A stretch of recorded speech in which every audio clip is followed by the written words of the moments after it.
৩০শে জুলাই বঙ্গ সফরে আসছেন রাষ্ট্রপতি দ্রৌপদী মুর্মু। কল্যাণী এইমসে সমাবর্তন অনুষ্ঠানে থাকবেন রাষ্ট্রপতি।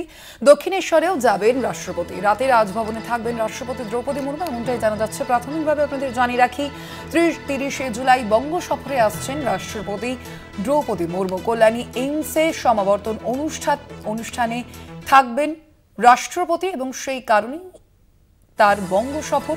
আগামী ৩০শে জুলাই বঙ্গ সফরে আসছেন রাষ্ট্রপতি দ্রৌপদী মুর্মু। কল্যাণী এইমসের সমাবর্তন অনুষ্ঠানে থাকবেন রাষ্ট্রপতি দ্রৌপদী মুর্মু। ৩০শে জুলাই বঙ্গ সফরে আসছেন রাষ্ট্রপতি দ্রৌপদী মুর্মু। আরো বিস্তারিত জানবো আমরা। ফোন লাইনে রয়েছেন প্রতিনিধি রিয়া মাঝি। রিয়া, কি জানা যাচ্ছে দ্রৌপদী মুর্মু রাষ্ট্রপতির ঠিক কি কর্মসূচি রয়েছে ৩০শে জুলাই? দেখো, তোমায় জানিয়ে রাখবো যে রাষ্ট্রপতি তিনি ৩০শে জুলাই তিনি আসছেন, বঙ্গে আসছেন বলে এমনটাই খবর। তিনি ৩০শে জুলাই দিল্লি এয়ারপোর্ট থেকে কলকাতা এয়ারপোর্টের উদ্দেশ্যে রওনা দেবেন। এয়ারফোর্সের স্পেশাল ফ্লাইটে তিনি রওনা দেবেন। কলকাতা এয়ারপোর্টে নামবেন 12:30টা নাগাদ এবং সেখান থেকে তিনি হেলিকপ্টারে করে তিনি যাবেন কল্যাণী যাবেন তিনি সেখানে।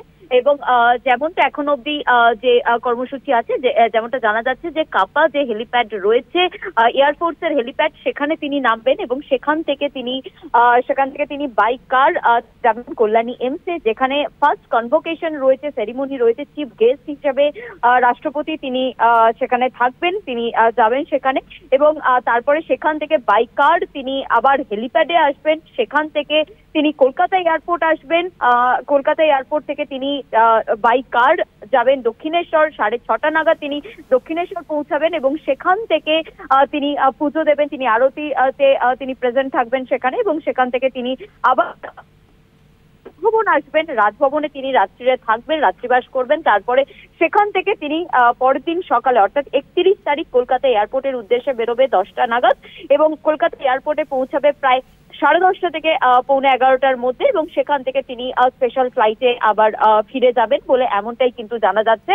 তবে দ্রৌপদী মুর্মু তিনি আসছেন শুধুমাত্র কল্যাণী এইমসে, সেখানে যে ফার্স্ট কনভোকেশন রয়েছে সেই সেরিমনিতে তিনি উপস্থিত থাকবেন, প্রেজেন্ট থাকবেন। সেই কারণের জন্যই কিন্তু মূলত তার বঙ্গ সফর বলে এমনটাই কিন্তু জানা যাচ্ছে।